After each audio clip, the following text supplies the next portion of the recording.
Well, no, it really isn't. I'm not denying that certain people are bigoted against Muslims as people, and that's a problem. Big of you.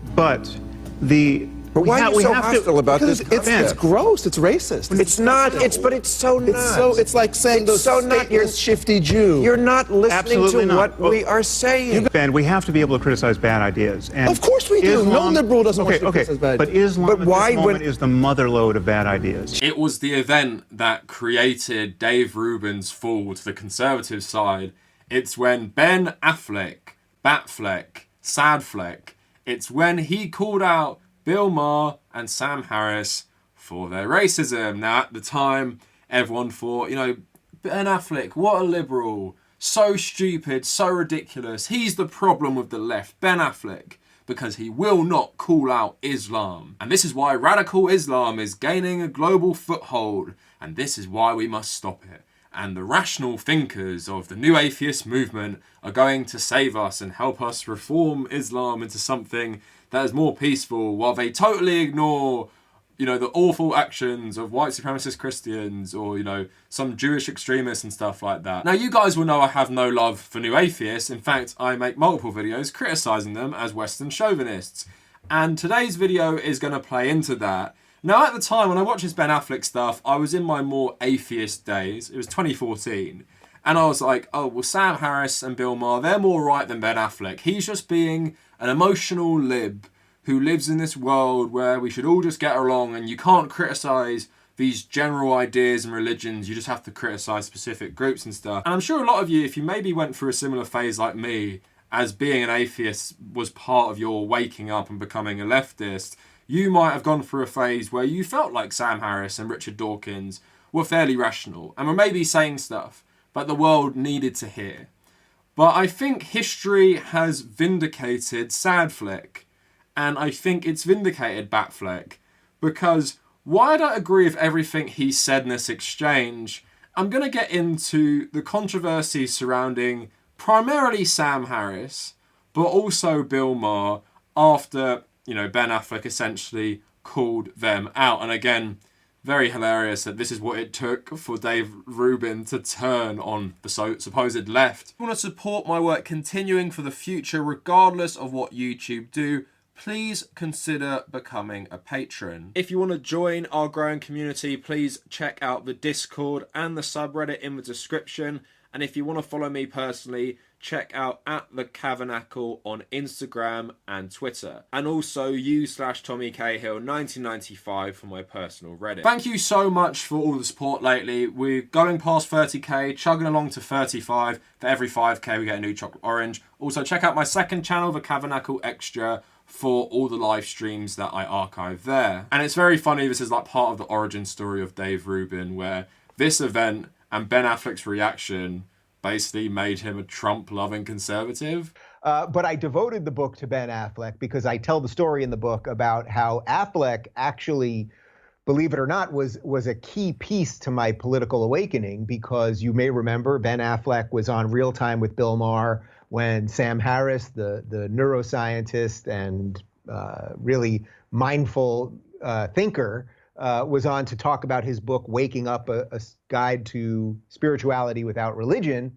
And they started talking about how you have to separate ideas from people, meaning we should be able to criticize ideas, and that doesn't mean that you should be bigoted towards people. And they were talking about it in a religious context. So in this case, you should be able to criticize the set of ideas that is Islam, but what you wouldn't want to do is be bigoted towards Muslim people. And by the way, of course, you should be able to criticize any set of ideas, whether it's the set of ideas that make up a religion, Judaism, Christianity, whatever it is, or the set of rules that make up a political party, or a set of rules that make up, you know, a basketball rules, anything like that. Sam calmly laid this out, and Bill Maher sort of backed him on this. And next thing you know, Affleck was huffing and puffing and screaming. And in effect, he called Bill Maher and Sam Harris gross and racist. And this is about 5 years now, 5 years ago. And in that very moment, I saw exactly what I had been thinking was wrong with the left, exactly what I had been thinking was wrong with the progressives, in stark daylight. I had these thoughts for a while, you know, where you're just calling everybody racist, you're calling everybody a bigot, you're always morally right, and with this indignation and anger. But suddenly to see it turned on this mild-mannered neuroscientist who I didn't even know who he was at the time, and then Bill Maher, who really was the standard bearer of the left, at least in an American context. He's been basically our biggest, most outspoken lefty. The guy gave Obama $1 million for his re-election. I mean, he has fought every progressive issue, you know what I mean? And constantly railing against Republicans. And then Affleck says you're gross and racist. And then the next level of it was watching the media just parrot. So the sad thing about making this video is that HBO do the Bill Maher show. And I was trying to find, like, did people use clips of this and post on their YouTube channels?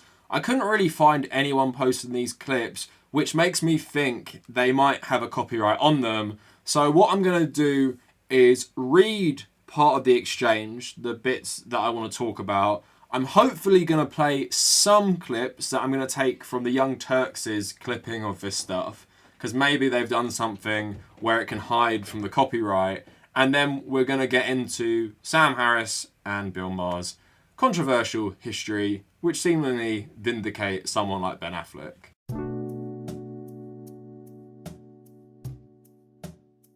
These are liberal principles that liberals applaud for, but then when you say in the Muslim world this is what's lacking, then they get upset. Yeah. Well, liberals have really failed on the topic of theocracy. They'll criticize white theocracy, they'll criticize Christians, they'll still get agitated over the abortion clinic bombing that happened in 1984, but when you want to talk about the treatment of women and homosexuals and free thinkers and public intellectuals in the Muslim world, I would argue that liberals have failed us. And the crucial point of confusion, thank you. Thank God you're here. Yeah.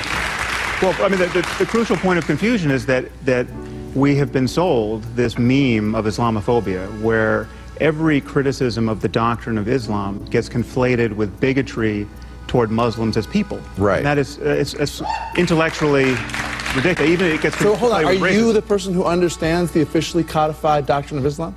You're the interpreter of that, so you can say, well, this is. I'm actually well educated on this topic. I'm asking you. So you're saying if I criticize you're saying that Islamophobia is not a real thing. That if you're critical of something, well, it's not a real thing when we do it. Right.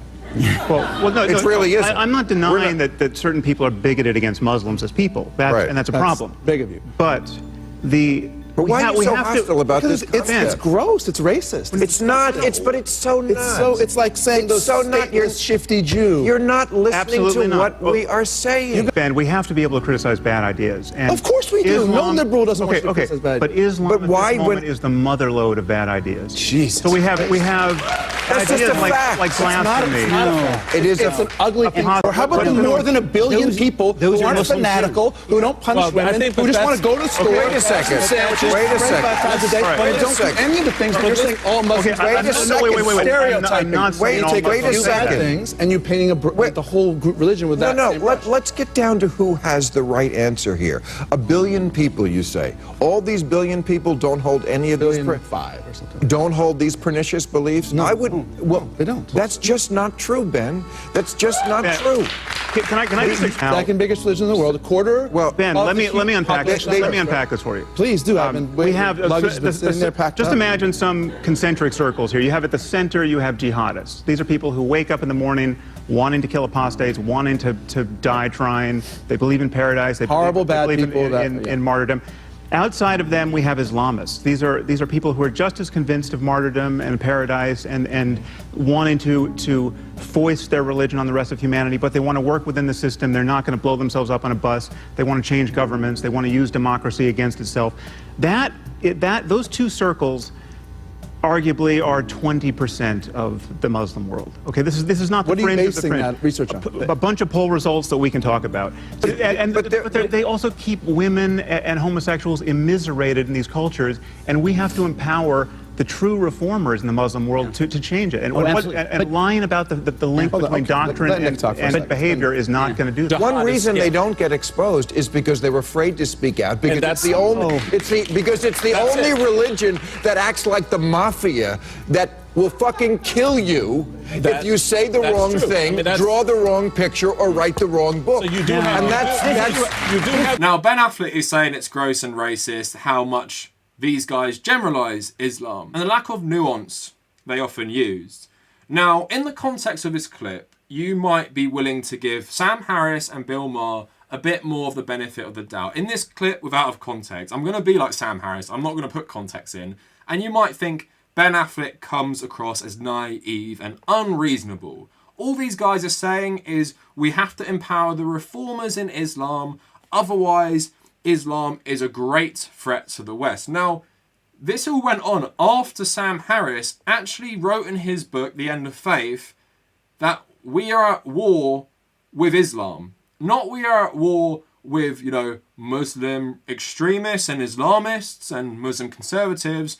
We are just generally at war with Islam. And in my video about Western chauvinism, I talked about how it's like piggybacking off The Clash of Civilizations by Samuel Huntington and general Western chauvinism. So I just want to read the passage of the book I'm referring to quick. We are at war with Islam. It may not serve our immediate foreign policy objectives for our political leaders to openly acknowledge this fact, but it's unambiguously so. It is not merely that we are at war with an otherwise peaceful religion that has been hijacked by extremists. We are at war with precisely the vision of life that is prescribed to all Muslims in the Quran and further elaborated in the literature of the Hadith, which recounts the sayings and the actions of the Prophet. A future in which Islam and the West do not stand on the brink of mutual annihilation is a future where most Muslims have learned to ignore most of their canon. Such a transformation is by no means guaranteed to occur, however, given the tenets of Islam. So there in Sam Harris's view, because Muhammad is this warlord, because the Quran has a lot of violence within it, every Muslim really must believe in that stuff. And we know that's objectively not true. And we know that many, for example, North African Muslim majority countries are more secular. And yes, if you use some polls about, you know, what they think, if you leave Islam and stuff, what will they do to you? And they'll give you certain answers, but it's not reflective of reality. From a Pew Research Center, Washington Post wrote an article about it, share of Muslims who support the death penalty for leaving Islam. Okay. Now, when you look at some of the countries down at the bottom there, or at the top, however you want to look at it, Afghanistan's over 60%. Pakistan is right around 60% as well. Egypt. So those are really, really troubling. When you look at the other end, though, almost no one in Kazakhstan thinks that, or Albania, or Turkey, or Kosovo, and the list goes on and on. I'm not saying these countries are paradises, but the way these guys view these countries is totally tinged by Western chauvinism. There are LGBT movements in North African Muslim countries. There are atheist movements in these countries, women's rights movements. And of course, especially with the atheist and the LGBT one, they face really bad persecution. But this isn't a unique problem to Islamic countries. Look what's going on in Hungary, in Poland. I'm going to get back to Poland. This happens in Christian countries. Is Sam Harris going to make the argument that we're at war with Christianity now because a lot of Christian countries in Central and Eastern Europe really don't like so-called liberal principles? It's a double standard. Now, it's clear these guys do have a massive bone to pick, particularly with Islam, and their lack of nuance goes out the window. And I've said it's Western chauvinist in the sense that it's not the traditional understanding of racism, but I think Ben Affleck touches on it because it's bigoted. Now, to prove my point, here is him talking about Muslims, illiberal Muslims, flooding into liberal Europe. And he's talking about the death of Europe with Douglas Murray, another guy who doesn't like Islam, a guy who is a conservative in the UK. So have a look at this introduction. Douglas and I spent a lot of time in this podcast, certainly most of the time, talking about the situation in Europe with respect to immigration and Islam, and the social attitudes in the Muslim community that are at odds with values that really should be, really must be non-negotiable, like free speech and women's rights and gay rights. And in particular, we're worried about protecting them from many of the illiberal people who have been pouring into Europe. In this one, we more or less fully agree on what we're against. And what we're against is Western civilization committing suicide.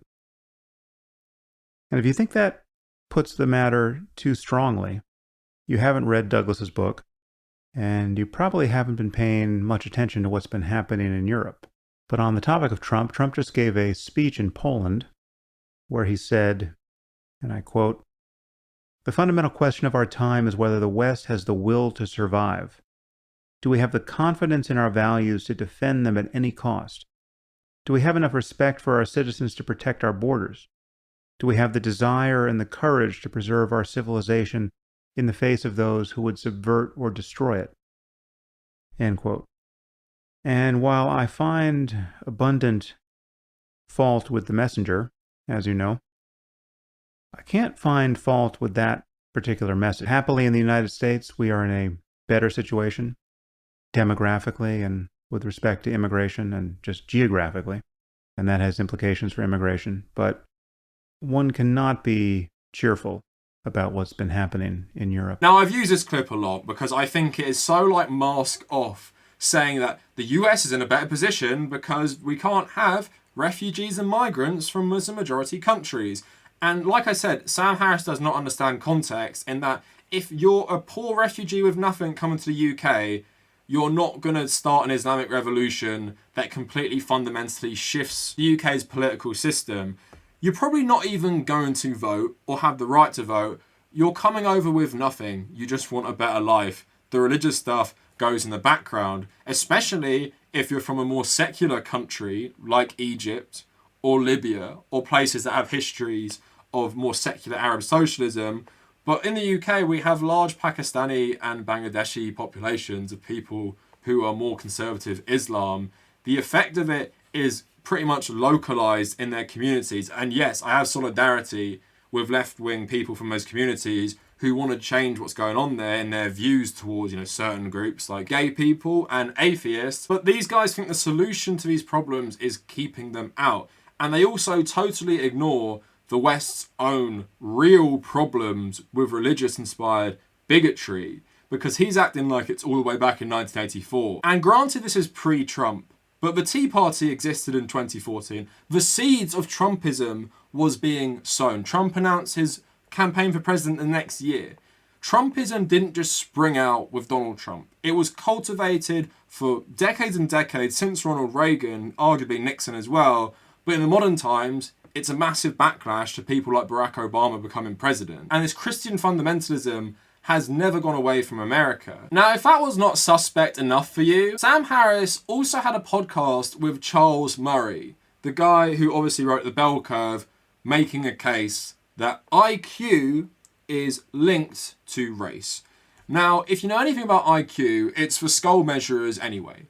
The people who think IQ is a good representation of someone's intelligence are generally people who are eugenicists or racist. And Sam Harris acts like the backlash to this guy was because of like a woke agenda and they didn't want to listen to what he has to say. And it was a massive drama. So if you want to think Sam Harris's massive obsession with Islam, demonizing Islam, removing all context from Islam about how certain strains of Islam developed, like for example, in Egypt, when it became more independent, they tried to have a European-style parliamentary system, didn't work out. Everyone thought the people were out of touch, elitist, not representative of Egyptians. That gave rise to the Muslim Brotherhood, who said, we will take you back to a time of Islam, and we're also going to work with the poor, trade unionists and communists to show that we really care about Egyptians. It was a response to colonialism and the WAF party, and it's not just something that grew in isolation. Now I'm going to play you the intro to his podcast with him, hopefully, again, if we don't run into copyright issues, but I will read it if we do run into issues. So he opens the podcast with Charles Murray, called Forbidden Knowledge, saying, people don't want to hear that intelligence is a real thing.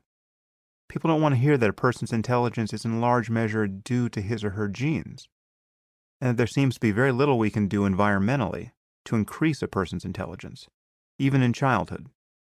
It's not that the environment doesn't matter, but genes appear to be 50 to 80% of the story. People don't want to hear this. And they certainly don't want to hear that average IQ differs across races and ethnic groups. Again, this is what a dispassionate look at decades of research suggests. Unfortunately, the controversy over the bell curve did not result from legitimate good faith criticisms of its major claims. Rather, it was the product of a politically correct moral panic that totally engulfed Murray's career and has yet to release him. So in the academic world, the bell curve is widely seen as pseudoscience. It's not accurate.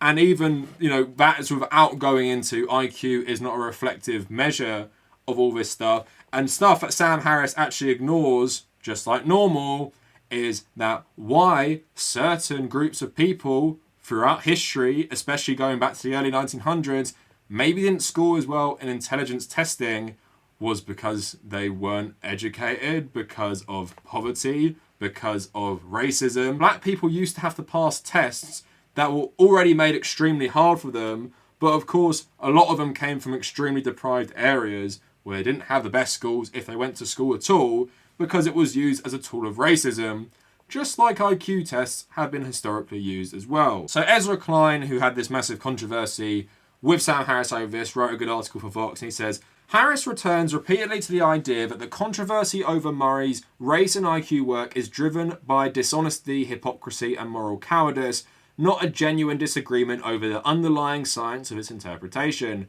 As he puts it, there is virtually no scientific controversy around Murray's argument. This is, to put it gently, a disservice Harris did to his audience. It's rare for a multi-decade academic debate to be a mere matter of bad faith, and it's certainly not the case here. Here is my view. Research shows measurable consequences on IQ and a host of other outcomes from the kind of violence and discrimination in America infected for centuries against African Americans. In a vicious cycle, the consequences of that violence have pushed forward the underlying attitudes that allow discriminatory policies to flourish and justify the racial, unequal world we've built. Put it simply, you cannot discuss this topic without discussing its toxic past and the way that it shapes our present. The conversation between Murray and Harris, one, is not unique to them. It's particularly important right now because it shows how long-standing, deeply harmful tropes are being rehabilitated across the right as a brave stand against political correctness and as a justification for cutting social programs and giving up on efforts to foster racial equality. What bothered me the most about Harris's conversation with Murray was the framing. There is nothing more seductive than forbidden knowledge, but for two white men to spend a few hours discussing why black Americans are as a group less intelligent than whites isn't a courageous stand in the context of American history. It's a common one. So Sam Harris loves doing this with context. He was also saying with the BLM protests last summer that there isn't much evidence for the police being motivated by racism. He was also strongly against Black Lives Matter back in 2015, along with trying to frame the outrage against Charles Murray as a woke backlash. This is what they've always done. New atheists have always done this. Back in the day, it was 9/11, all that stuff, that's your fault. You're too tolerant and you never questioned Islam. A lot of these guys became neocons in terms of foreign policy on the war on terror because they thought it was good that we were bringing democracy and Western values to such backward countries like Iraq. And let's not forget the plan of the Bush administration was to also do this in Iran, Libya, and even North Korea. So when Ben Affleck says that Sam Harris's generalizations are racist and bigoted, while people might have not have liked it at the time, he was catching on to something before a lot of people, even myself, realized how problematic this guy is and how much he is just a conservative. And while his social views may be generally liberal, they only extend to, I guess, Western countries, while he ignores far-right politics in places like Poland, Central Europe. And when Sam Harris talks about the slow death of the West because of Islamic refugees and migrants coming to Europe, I'd love him to put that energy into criticizing Hungary and Poland and other countries around that area who aren't just more illiberal than other Western countries, they're actively sliding into more far-right authoritarianism. So Business Insider did a good article also about race and IQ, about it has a racist history. So it goes on to say, let's start with the fact that there is no such thing as a direct test of general mental ability. What IQ tests measure directly is the test taker's display of a particular cognitive skill, size of vocabulary, degree of reading comprehension, facility with analogies, and so on. Any conclusions about general mental ability are inferences drawn from the test taker's relative mastery of those various skills. In the early 1900s, dozens of intelligence tests were developed in Europe and America claiming to offer unbiased ways to measure a person's cognitive ability. The first of these tests was developed by French psychologist Alfred Binet, who was commissioned by the French government to identify students who would face the most difficulty in school. The resulting Binet-Simon scale became the basis for modern IQ testing. Ironically, Binet actually thought that IQ tests were inadequate measures for intelligence, pointing to the test's inability to properly measure creativity or emotional intelligence. So the guy who even created IQ tests realised they're extremely flawed. Now, alongside the widespread use of IQ tests in the 20th century was the argument that the level of a person's intelligence was influenced by their biology.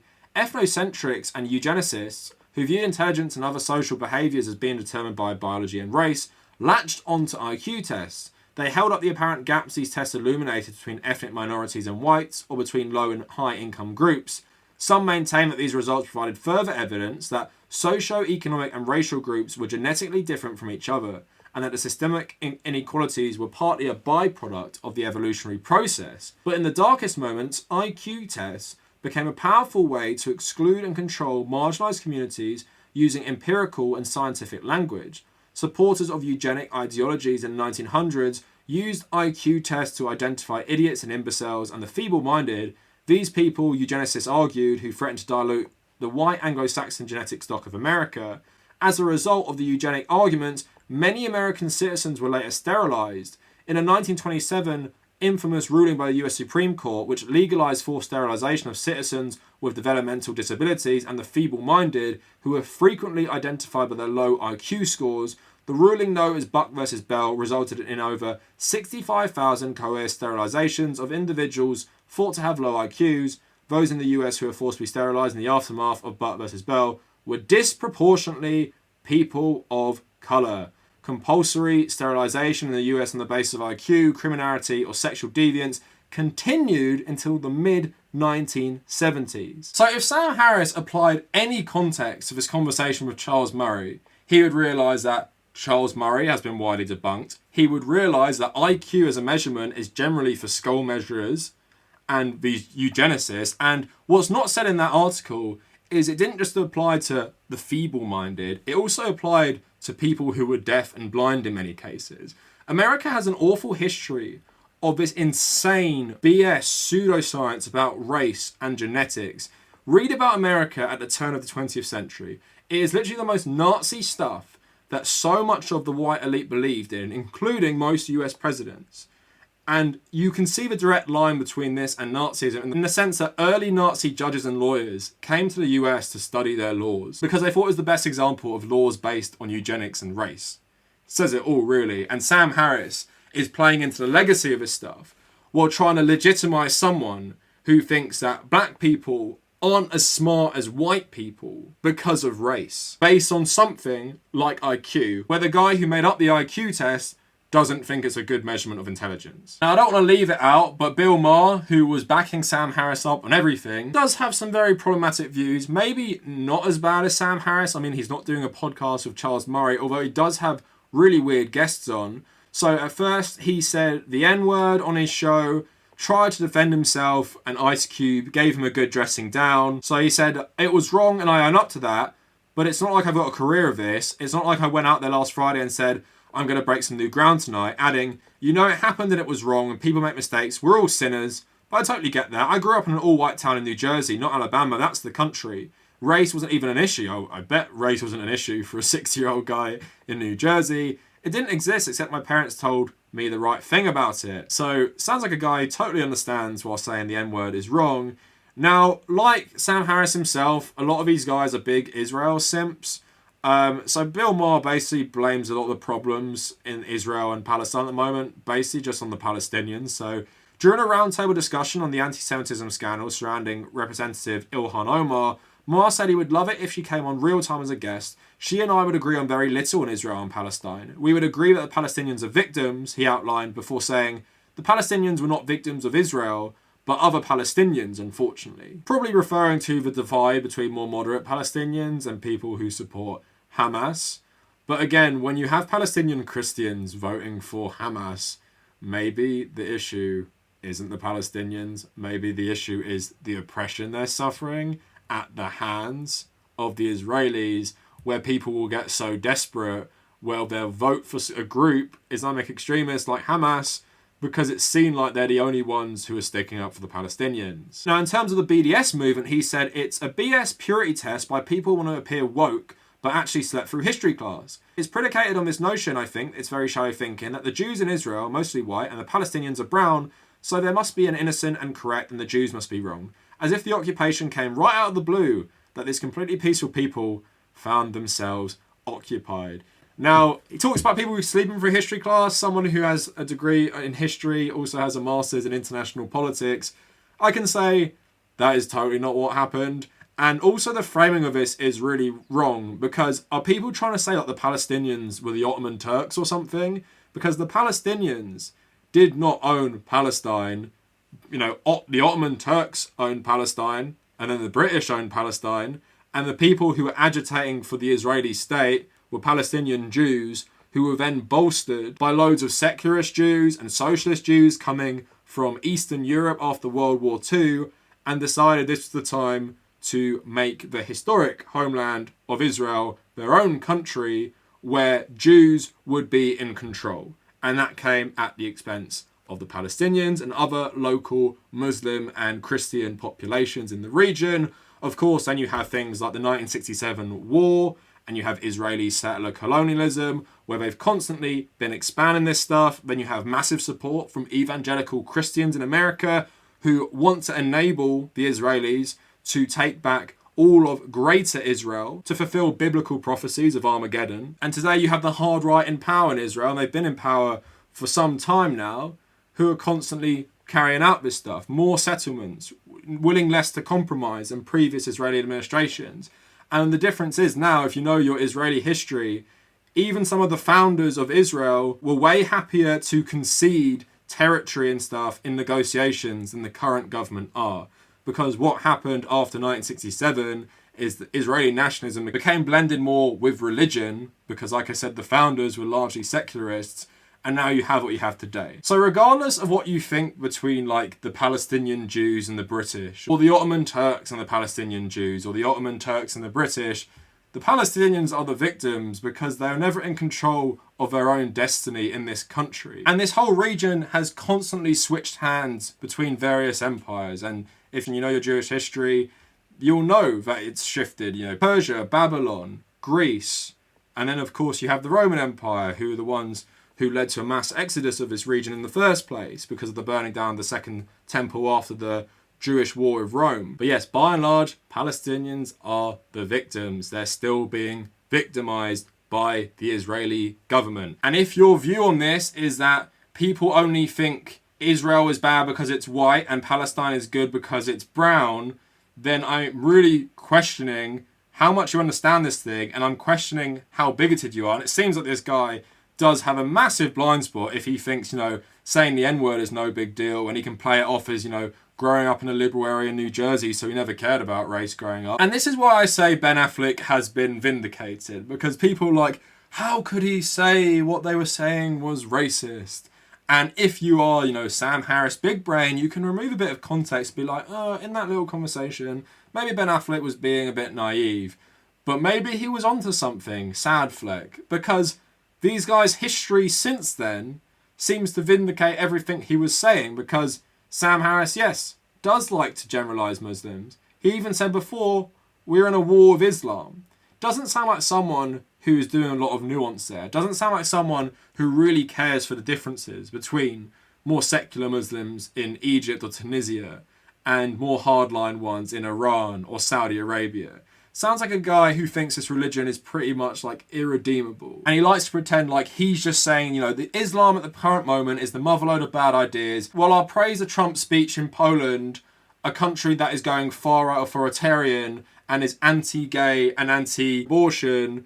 And then I'll also get Charles Murray on, where we can both talk about how black people aren't as smart as white people, based on debunked pseudoscience and IQ, which has a history of being used for eugenics and racism. And even the guy who made up the IQ test says it doesn't really work. So he might just be a liberal, but Ben Affleck was onto something, and Sam Harris and Bill Maher, to a lesser extent, are both really trash Western chauvinists. So if you like this video, please leave a like, subscribe to the channel if you want to follow me on social media, at the Kavernacle on Twitter and on Instagram. If you want to support my work, check out my Patreon. If you want to join our communities, please look at the Discord and the subreddit. And if you made it this far, thank you for watching.